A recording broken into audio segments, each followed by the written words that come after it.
The discovery. It was the summer of 1983, deep in the Florida Everglades, when a rescue team from Collier County stumbled upon something they would never forget. The call had come in 2 days earlier, a routine alert from a local airboat pilot who'd seen smoke drifting up from the mangroves. He assumed it was campers, maybe poachers, but when deputies arrived by airboat, the smoke had already died out. What they found instead was silence. The swamp was still, unnaturally still. No birds, no insects, no sound but the hum of the engines fading into the distance. And then, through the mist, the rescuers saw it. A small clearing, a handful of trailers and shacks raised on rotting wooden stilts, half swallowed by vines. A makeshift sign hung from a cypress tree. The paint had run, but the words could still be read. Baker's Eden, 1976. No one had lived there in months, maybe years. But everything was ready for living. Inside the first trailer, the dinner table was still set. 4 plates, half-melted candles, a Bible open to the book of Revelation. There were no signs of struggle, no blood, no footprints, no tracks leading away. Just the echo of a life interrupted. A half-written letter lay beside the table, stained with moisture. He says the cleansing is near. The light will come through the water. We must prepare the children. That was the last thing anyone ever wrote from Baker's Eden. As investigators moved from one shack to another, they found more strange details. Children's toys arranged in a circle, as if for a ritual. A Polaroid photograph tacked to a wall showing 7 people, 2 adults and 5 children, all smiling. Their feet buried ankle-deep in mud.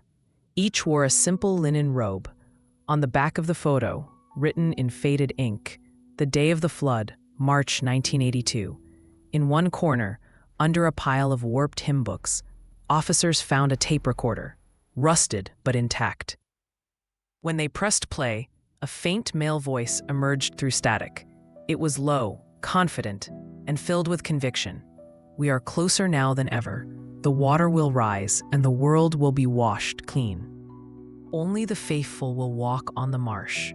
The voice was identified later as Jacob Baker, patriarch of the Baker family, a self-proclaimed prophet who had led his followers into the Everglades 7 years earlier. According to state records, the Bakers had filed for land use in 1976, claiming they were building a self-sustaining agricultural commune.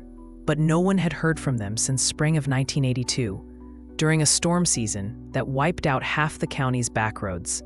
Now it appeared as if they had simply vanished. The deeper the investigators searched, the stranger it became.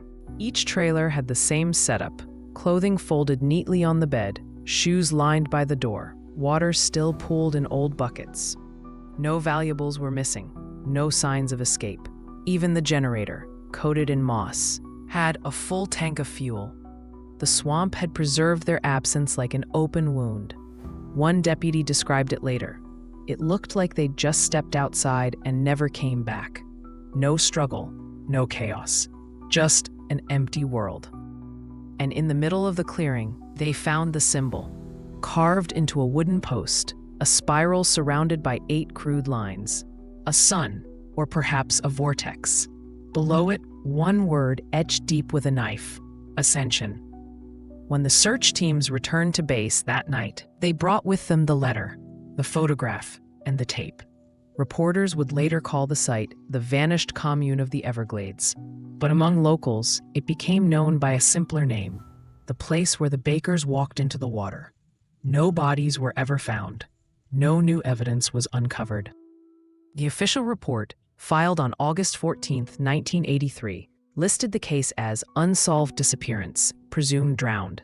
But in the months that followed, strange things began to surface. Letters, recordings, and stories that suggested something far more disturbing than an accident. According to official records, the narrator might say, the Bakers of Everglades were a family of 6 who vanished without a trace. But those who've been to the swamp say the Bakers didn't drown. They were taken by faith, by madness, or by something the Everglades itself kept hidden. The arrival. Before they disappeared into the swamp, the Bakers were just another quiet American family. According to property records, Jacob and Ruth Baker had once lived in Naples, Florida, a modest suburban home off the Tamiami Trail. He was a former construction foreman turned preacher. She taught Sunday school. But after the death of their youngest daughter in a car accident in 1974, something inside Jacob changed. He stopped working. He stopped attending church. And within a year, he began holding private sermons in his garage, sermons that neighbors described as strange, feverish, almost hypnotic. By 1975, Jacob's small Bible study group had turned into a congregation of 24. He called it the Children of the New Sun, a sect that mixed evangelical Christianity with fragments of Native American spirituality and apocalyptic prophecy. He preached that the world was sick, poisoned by greed, cities, and lies, and that salvation would come not from heaven, but from the earth reclaiming itself. The flood is not a punishment, he told his followers. It's a cleansing. When the water comes, only the pure of blood and spirit will survive. Most dismissed him as another backwoods prophet, but to his small, desperate flock, he sounded like a savior. Many of them were lost souls, war veterans, single mothers, ex-convicts, young seekers chasing truth in the wreckage of the 1970s. They sold their possessions, cashed out savings, and followed Jacob when he announced he'd found the chosen land, a place where they could live unseen by the corrupt eyes of man. That place was the Everglades. In the spring of 1976, they left civilization behind. 13 adults and 7 children loaded their belongings into pickup trucks and drove south toward Alligator Alley, disappearing beyond the last paved road. Witnesses saw them buying lumber, water drums, and canned food in a general store near Ochope. Then, nothing. When reporters later tried to reconstruct their route, they found only fragments. A receipt here, a witness there. One local fisherman remembered seeing the convoy that day. They looked like refugees, pale faces, cars covered in mud, kids asleep in the back. The man up front, he had this look, calm but like he'd already said goodbye to the world. The Bakers settled deep in the wetlands, on a small patch of high ground the locals called Devil's Basin. To reach it, you had to follow a narrow canal path that vanished each wet season beneath 6 feet of water. There, they built Baker's Eden, a rough commune of stilted cabins, shacks, and makeshift walkways. They planted vegetables in raised beds, raised goats, and caught fish from the canal. Visitors were rare and rarely welcomed. According to the 1977 inspection file from the Collier County Department of Health, a team of officers was turned away at gunpoint when they attempted a welfare check. One officer later reported hearing singing in a language not known to English speakers. When asked what he meant, he said, "It was like church music, but wrong. Too slow, too low, like it wasn't meant for us to hear." Explained. Jacob preached that the swamp itself was sacred, the last living soul in a dying world. He told his followers that they had been chosen by God to rebuild Eden after the flood. His sermons were recorded on cheap cassette tapes. Some were found years later, half erased by humidity. In one of them, his voice is steady, almost soothing. "When the rains come, we will not flee. We will remain where the first light touches the water. The Lord will descend through the reflection. The faithful will ascend through it." He built a crude altar from driftwood and bones. Children were baptized not in rivers, but in the swamp. Their feet were marked with ash and wrapped in reeds. He told them that if they stayed pure, away from outsiders, away from sin, they would not die, but transform. Ruth, his wife, began keeping a journal around this time. Only fragments survived. He says the children are special. He dreams of them walking across the water. Sometimes I believe him. Sometimes I think the swamp listens when he speaks. By 1978, contact with the outside world stopped entirely.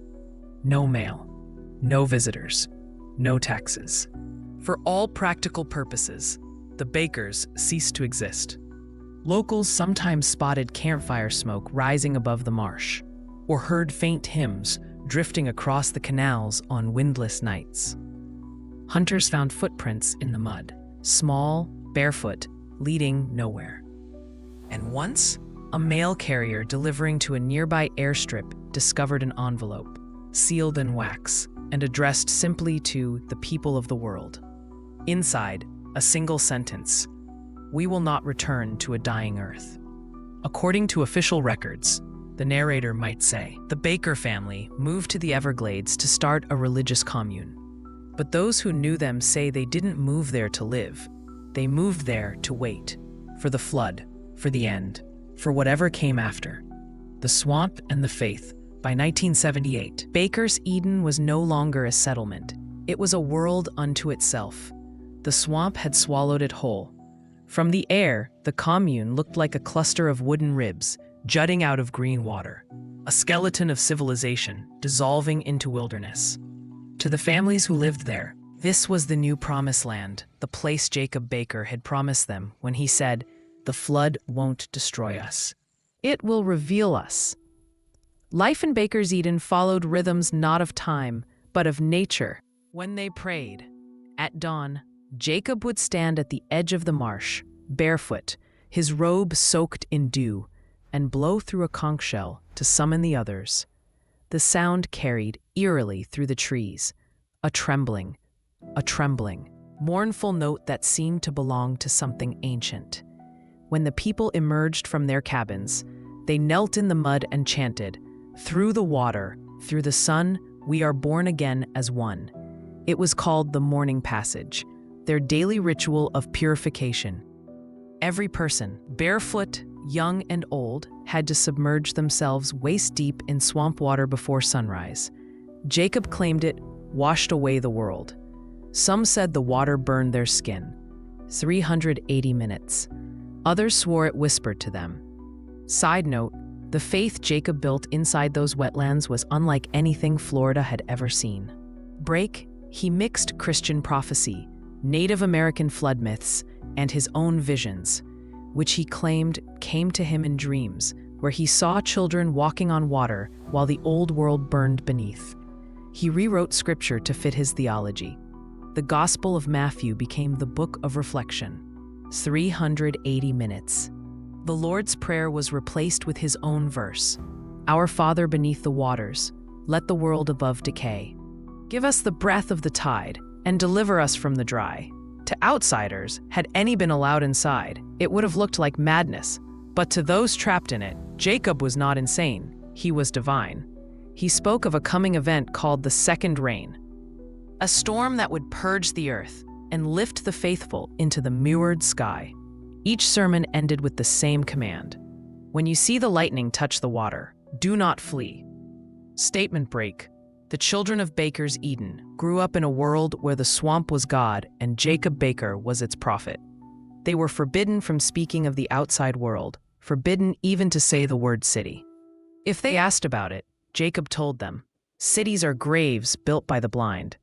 Instead, he taught them to listen, to frogs, to wind, to the subtle breathing of the marsh. He said the swamp could answer any question, if one only stayed quiet long enough. They built totems from animal bones and river stones, each carved with spiral symbols representing cycles of purification. Every child wore one around their neck. Protection, Jacob said, from the voices of the dry. When sickness spread, fever, infection, mosquito bites that festered into sores, Jacob declared it a shedding of sin. No one was allowed medical care. He said doctors were false prophets of the flesh. But the faith came at a cost. By late 1979, several members of the commune disappeared. Jacob claimed they had ascended early. When asked where their bodies were, he said, the swamp took them back. Ruth Baker's journal records the first loss. Samuel hasn't returned since the storm. Jacob says he saw a light under the water. He says it was calling his name. I dreamt I saw him too, his face just beneath the surface, smiling. Then more followed, a young couple, a mother and her infant, 2 brothers. Each time, Jacob told the survivors not to mourn. They are not dead, he said. They have crossed through the reflection. One night, Ruth wrote, I woke to the sound of singing, but not human singing. like the swamp itself was breathing the hymn back to us. Despite the growing unease, no one left. Fear and devotion had become the same emotion. Jacob promised that soon the second rain would come, and with it, the cleansing. He ordered the commune to build wooden platforms high in the trees. Steps toward heaven, he called them. When the rains came, they would climb and wait for the light. He even chose a date, March 21st, 1982. Ruth wrote her final entry 3 days before that date. The water is rising already. He says the children are ready. I am not. I think the swamp watches us when we pray. According to official records, the narrator might say the Baker commune lived in isolation for nearly 6 years. But those who entered their world described something older than faith, a religion that listened back. The leader and the doctrine. Long before the swamp swallowed him, Jacob Baker had already been drowning, not in water, but in grief. According to the few surviving public records, Jacob was born in 1951 in St. Augustine, Florida, to a family of modest means. His father, a carpenter. His mother, a devout Pentecostal. From childhood, Jacob was described as quiet, obsessive, drawn to structure and rhythm, a boy who memorized entire chapters of the Bible, but questioned every verse. His transformation began after tragedy. In 1974, his youngest daughter, Lily, was killed in a car accident on Interstate 75. The vehicle skidded into a canal. When rescuers pulled it out, Jacob insisted on being the one to lift her body. He later told a neighbor, "She didn't look dead. She looked asleep, like the water was keeping her." From that day on, he stopped attending church and began spending long nights walking near the Everglades, sometimes disappearing for days. When he returned, he claimed he had seen the reflection of God. He said the Lord no longer lived above, but below, under the water, waiting for his children to follow. To Jacob, this wasn't blasphemy. It was revelation. He began writing feverishly, filling notebooks with scripture of his own making. Phrases like the mirror of Eden, the flood of mercy, and those who drown shall walk again. He tore out pages of the real Bible, replacing them with his rewrites, which he called the Book of Descent. Within months, he had a congregation, small at first, then growing fast. The disillusioned, the forgotten, the desperate, all drawn to his strange calm and unshakable conviction. He promised them a world without pain, without death, without the noise of modern life. A world where they could live inside the reflection. To outsiders, Jacob Baker was a cult leader. To his followers, he was a prophet who had seen the end and returned to prepare them. When the Bakers moved into the Everglades, Jacob's teachings became law. Every aspect of life was dictated by his scripture. He wrote the 10 Waters, commandments engraved on driftwood slabs nailed to the central meeting hall. Among them, 1. The water is holy. Do not pollute it with the language of the dry. 2. Children must walk first into the flood, for they are the purest reflection. 3. The dead do not die, they descend. 4. Pain is proof of cleansing. To question Jacob was to question salvation. To disobey him was to invite the drying, exile into the swamp with no food, no compass, no return. The punishments were quiet and absolute. Those who resisted simply vanished. Ruth's journal mentioned trials, ceremonies of silence held at night near the marsh altar. Followers were blindfolded and made to kneel in the mud while Jacob whispered prayers over them. Some returned trembling, unable to speak for days. Others never returned at all. As the years passed, Jacob's visions became darker, more violent. He claimed to hear voices beneath the water, the spirits of those who had already crossed. He said they told him that the swamp was not just alive, but conscious, a vessel of God's rebirth. When storms swept through, tearing roofs from cabins, he preached that the cleansing had begun. Lightning, he said, was the breath of the new world touching the old. Ruth tried to intervene once, according to her surviving letters.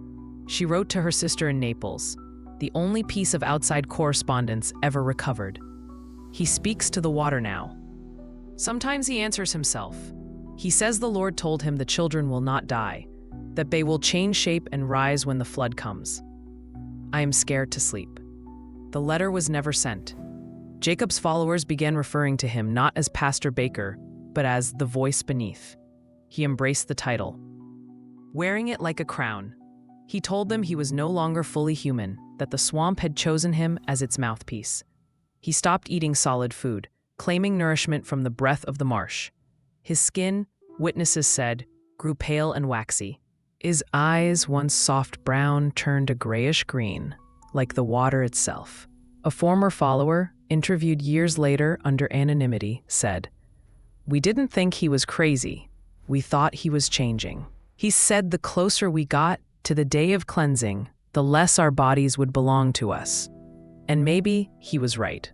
Because even as his mind slipped further into madness, strange things began happening. Animals gathered near the camp without fear. Snakes, herons, wild dogs. The water near the commune turned unusually clear, as if filtered by unseen hands. And at night, when the wind was still, the surface of the swamp shimmered faintly, reflecting stars that weren't there. Ruth's last surviving page read, "He says the swamp will open soon. The children will walk on the mirror and not sink. But I think the mirror is already beneath us. I think we are already inside it." According to official records, the narrator might say, Jacob Baker was a preacher who lost his faith and found madness in its place. But those who stood beside him in the swamp said he hadn't lost faith at all. He'd simply found a God that finally answered back. The outsiders. By 1980, word of Baker's Eden had begun to seep out of the swamp like slow-moving fog. Hunters whispered about lights that moved through the mangroves without a sound. Airboat captains claimed to hear hymns echoing across the water long after midnight. And one fisherman, a man named Clint Mercer, who'd spent 20 years in the Everglades, swore he saw a line of white-robed figures walking chest-deep through the canal, their hands raised toward the moon. He told reporters later they weren't wading, they were gliding. Like the water didn't touch them. No one believed him. Not yet. The first real outsider to reach Baker's Eden was Eleanor Price, a journalist from the Miami Herald investigating missing persons. She had tracked the name Jacob Baker through old county tax records and a series of letters written by worried relatives, mothers, siblings, friends, who hadn't heard from their loved ones since they'd joined his commune. By the time Eleanor reached the edge of the swamp, she carried with her 12 names, all followers of Baker, all missing. She hired a local guide to take her in by airboat. They traveled for 2 hours through black water and sawgrass, until the trees grew so thick that the sunlight turned green. That was where they found the first marker, a wooden totem carved with a spiral and a crude inscription. The reflection begins here. When they reached the clearing, Eleanor wrote in her notes, "No sound of birds, no sign of life, only the smell, sweet, heavy, like decay and flowers at the same time." She approached one of the huts and called out. No answer, but she found something strange nailed to the door, a mirror, cracked and covered in dried mud. Across it, written in red pigment, were the words, "The dry cannot see the wet." She didn't stay long. When she returned to Naples the next day, she sent a report to the Herald describing what she'd found. It was never published. Her editor deemed it too speculative, too local. But a month later, her recorder and notebook were found near Lostman's River, floating in a waterproof bag. Her voice could still be heard beneath the static. "They're here. I saw them watching. They don't blink. They don't move. I think they know I don't belong." Eleanor Price was never seen again. After her disappearance, the Collier County Sheriff's Department finally took notice. 2 deputies were dispatched to the area, Deputy Ron Hollis and Deputy Wayne Perez. They made contact with the commune in late 1980, but the encounter lasted less than 20 minutes. Their report, later filed under limited access mission, describes what happened. Subject Jacob Baker refused entry. Group appeared organized, calm, and not malnourished. approximately 12 to 15 adults, several minors. Subjects sang during encounter, melody unrecognizable. Baker stated, "This is sanctified ground. The world has ended beyond this water." Deputies withdrew after warnings not to return. When Hollis was interviewed years later, he refused to discuss details. But one night at a bar in Naples, he allegedly told a retired officer, they weren't lost, they were waiting. And whatever they were waiting for, it's still out there.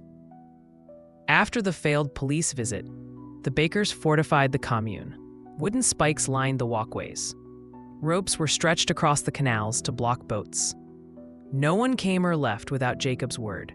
Rumors spread that the Bakers had begun taking in new followers, drifters, addicts, people who disappeared from nearby towns. Locals found abandoned cars near the levee, stripped of plates, keys still in the ignition. By 1981, at least 7 missing person reports mentioned the swamp directly.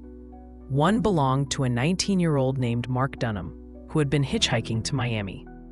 His final postcard to his mother read, "Met a preacher named Jacob. Says he's building something holy. Don't worry, Ma. I think I finally found peace." The Florida Department of Children and Families sent a welfare team to investigate potential minors living at the site. They never made contact. According to the internal memo later released under public records law, the team turned back after hearing chanting sounds and what appeared to be human silhouettes near the tree line. The note ends abruptly, unable to proceed. Felt watched. The case was quietly closed a week later. A comma. Still, the stories persisted. Tourists on airboats claimed to see bonfires burning at night, flames reflected in still water. Park rangers found animal carcasses arranged in circles on raised patches of land, bones cleaned with surgical precision. And one night in early 1982, a storm chaser named Gordon Hayes snapped a photograph of what he believed was lightning striking near the Commune. When developed, the photo showed something else. Dozens of pale figures standing in the water, illuminated from below. When asked if he could have captured a reflection or long exposure, Hayes simply said, "I don't know, but I swear the light came from under them." The outside world was closing in, and Jacob Baker knew it. In his final recorded sermon, dated February 1982, he addressed his followers, "The Watchers have come. They think they can pull us back to the dry, but the flood is ready. The mirror is open. We are already halfway through." It would be the last time his voice was ever heard. According to official records, the narrator would say, "State authorities visited Baker's Eden twice, once to inspect, once to investigate. But those who claim to have gone deeper say the Bakers were preparing for something, and when the storm finally came, they did not hide, they walked toward it." The disappearance, the storm came without warning. Locals later said it moved like a living thing, crawling in from the Gulf under a black, swollen sky. It wasn't even a named hurricane, just a tropical system that grew mean overnight.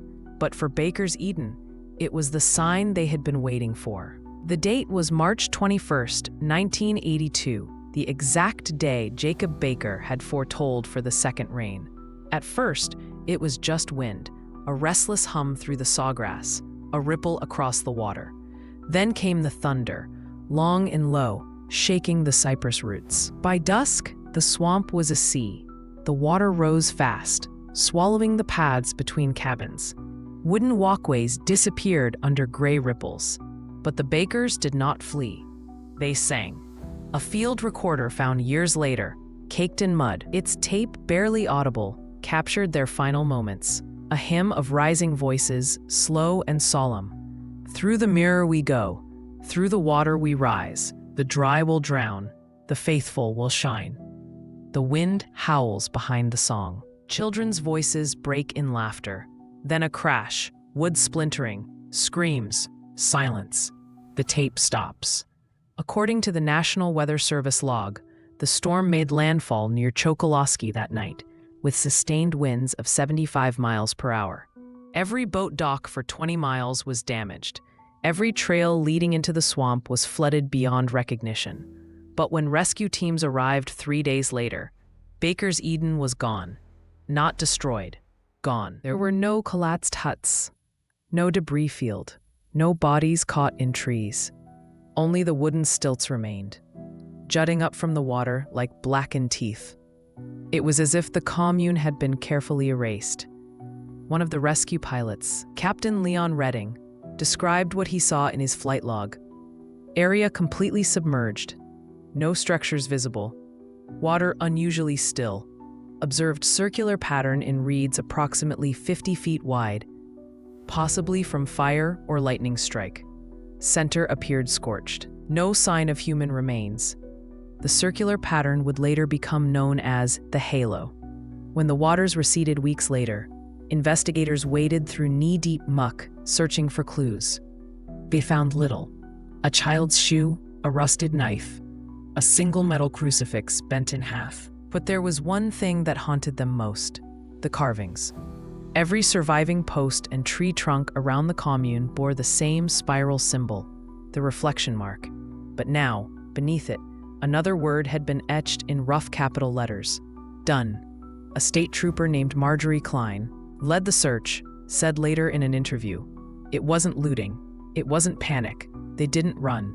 They did exactly what they meant to do." The official theory was simple. The Bakers had drowned. A storm surge had swept them into the wetlands, their bodies consumed by the alligators and the mud. But the locals never believed it. Hunters spoke of strange lights over the basin in the nights that followed. One airboat operator claimed to have heard voices singing through the fog. And deep in the mangroves, some found human footprints, small and bare, leading into open water and stopping abruptly, as if the walkers had simply stepped below. Years later, fragments began to surface. A fishing guide dredged up a wooden box sealed with tar. Inside were cassette tapes wrapped in oilcloth, still playable. They were sermons, recorded during the last weeks before the storm. Jacob Baker's voice was thin but clear. "The second rain will not destroy us. The flood is the gate, and the gate opens inward. The mirror is beneath us. When it shines, do not fear the water. Walk." Each sermon grew shorter, more frantic, until the final one, recorded 2 days before the disappearance. They are ready. The children see their reflections moving before them. "I see mine," and he smiles back. "We will go through now. When the light comes from the deep, we will follow." When those tapes were released to the public decades later, audio experts noted a faint, rhythmic sound beneath Jacob's voice. Not wind, not static. Something pulsing, steady, organic, like a heartbeat amplified underwater. No one could explain it. The FBI briefly reopened the case in 1996 as part of a broader investigation into missing persons cults, but nothing new was discovered. The field notes simply read, "Area too unstable for excavation. All paths lead into the swamp. All disappear into water." To this day, no trace of the Baker family has ever been recovered. According to official records, the narrator might say, the Baker commune was lost to a storm in March of 1982. But those who live near the basin swear that on quiet nights, when the air is heavy and still, you can see their lights moving beneath the water and hear children's voices singing a song no one ever taught them. The investigation. The official investigation into the disappearance of the Baker family began on April 2, 1982, 10 days after the storm subsided. By then, the swamp had swallowed most of the evidence. The roads were gone, the canals were still flooded, and the wreckage, if any existed, lay buried under 6 feet of black water and reeds. But the Collier County Sheriff's Office, under public pressure and with missing person reports piling up, dispatched a joint task force with state environmental officers to reach the area known on old maps as Devil's Basin, the last known location of Baker's Eden. What they found there would fracture the investigation and the men who led it. The operation was small: 5 officers, 1 hydrologist, and a photographer. They traveled by airboat, then on foot, cutting through cattails until they reached the heart of what had once been the commune. Break time 380. There was no camp, no structures, Only the halo, a perfect circle of flattened reeds and scorched soil, 50 feet across. At its center, a wooden post, half-burned, carved with a spiral. Beneath it lay a mound of bones, animal, not human, though arranged in a pattern too deliberate to be natural. The hydrologist noted that the soil around the circle was chemically abnormal, traces of sodium, phosphorus, and calcium, consistent with seawater. They figured natural, but the nearest saltwater source was 30 miles away. The first official report filed that day concluded simply, area consistent with post-flood debris. No evidence of criminal activity. Possible ritual site. But that would change within 48 hours. The operation was small, by their best estimate.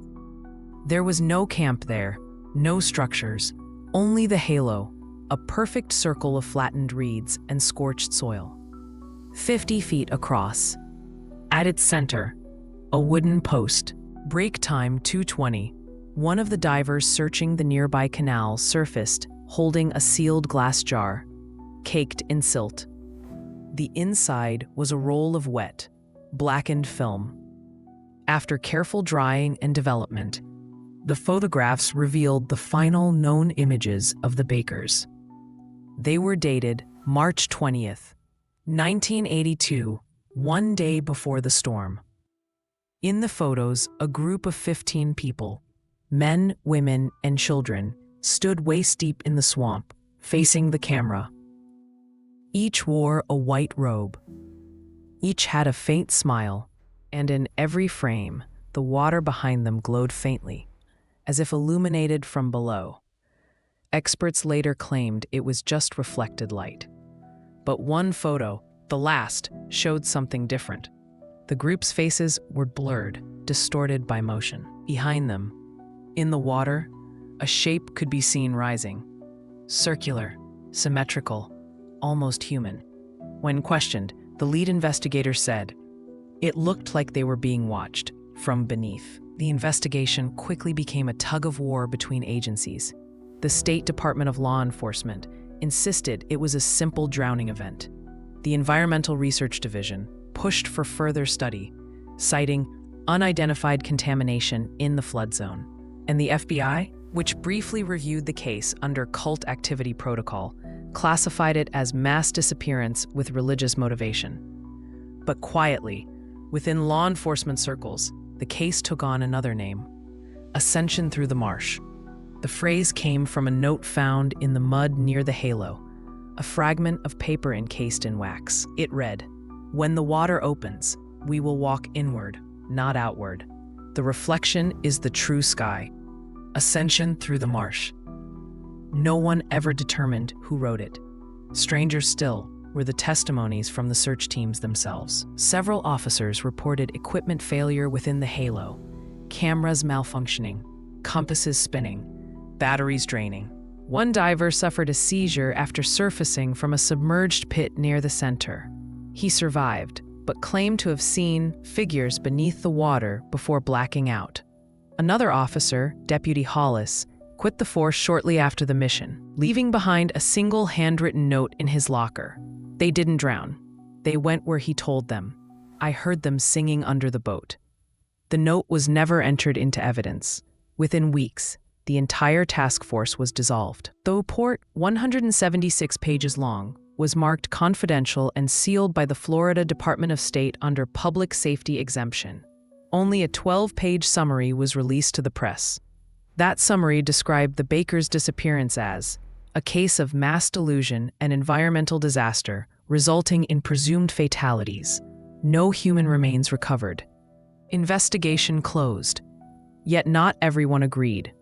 A year later, Dr. Lena Ruiz, the hydrologist assigned to the search, broke her silence in a radio interview. Her voice was calm but haunted. The chemical readings in the soil were impossible. There was a layer of crystallized salt 10 inches deep, in the middle of a freshwater swamp. That doesn't happen naturally. I've seen hurricanes, floods, all of it, but not this. It's like something rose through the water and burned upward. She paused before adding, and the strangest thing, the reeds inside the halo, they grew back, but only to knee height. Everywhere else, they're taller than a man. It's as if the ground still remembers something heavy standing there. Her interview aired once before being pulled from syndication. She died in a boating accident 6 months later. By the mid-1980s, the Bakers had already become folklore. Locals told stories of the water church, the mirror people, or simply the ones who walked in. Tourists visiting the Everglades were warned not to wander off the trails after dark. And those who did sometimes returned, claiming to have seen white lights below the water, not reflections, but shapes moving slowly, rhythmically, like people swaying to a song they couldn't hear. One airboat guide, interviewed in 1989, summed it up best. They didn't vanish. They just went somewhere we can't follow. The swamp doesn't lose people, it keeps them. According to official records, the narrator might say, the investigation into Baker's Eden concluded without findings. But those who entered the halo spoke of a silence too perfect, a light too deep, and water that reflected not the sky above, but the world beneath. The legacy. More than 40 years have passed since the Bakers vanished, yet the swamp has never let go of their story. Even now, Devil's Basin, the area once marked as Baker's Eden, remains off-limits to the public. Officially, the U.S. Navy has opened a port on May 10, 1984. Fish and Wildlife Service lists the coordinates as environmentally unstable wetlands. Unofficially, locals say the ground there isn't right. The trees don't grow straight. The air feels thick, metallic, and on windless nights, you can hear singing. Over the decades, the Baker case became more than just a mystery. It became a mirror for every American obsession: religion, apocalypse, the desire to disappear. Documentaries, podcasts, and late-night radio shows have tried to explain it, each offering their own theory. Some call it mass hysteria. Others point to toxic gas emissions from decaying swamp matter, suggesting hallucinations drove the commune into the water. A few go further, arguing it was ritual suicide, a self-inflicted exodus disguised as faith. But there are others, quieter voices, who insist the Bakers succeeded, that their so-called ascension through the marsh wasn't metaphorical, that the family found a way to cross into the reflection, to live beneath the surface in a mirror world that exists alongside ours. In 2004, a research team from the University of South Florida attempted a new survey of the basin using sonar imaging. The readings, later leaked online, showed a strange anomaly: a hollow, circular depression, almost 200 feet wide and 12 feet deep, perfectly symmetrical. The team described it as an unnatural void. But before the second expedition could take place, funding was revoked. Speak. Prosody rate -1%. The project was permanently closed. No official explanation was ever released. And yet, fragments of Baker's Eden continue to surface. In 2011, no official explanation was ever released. Hurricane debris washed up along the coast near Marco Island, a wooden plank with the word Eden still legible beneath layers of salt. In 2017, a pair of kayakers exploring the canals near the restricted zone discovered a submerged metal chest. Inside were dozens of photographs, miraculously preserved in plastic sleeves. Break. They showed families gathered around bonfires, children playing in the shallows, adults kneeling in prayer. But in every photo, something is off. The reflections in the water don't match the people above. Hands reversed, faces mirrored wrong, eyes open when they should be closed. The Bakers' eyes were turned over to local authorities. They were never seen again.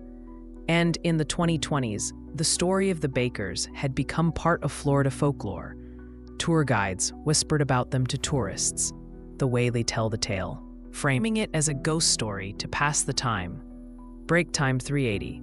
But for those who live near the Everglades, the airboat captains, the trappers, The rangers, the seasoned boating act. It's something to avoid.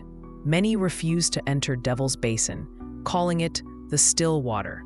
Others say their compasses spin, break, their radios cut out, and when the engines quiet, they hear voices calling from beneath the surface. Faint, distant, like echoes trapped in water. A retired park ranger, Eddie Raines, described it in a 2018 interview. Sometimes you hear kids laughing way out there. You think it's an echo, but it doesn't fade.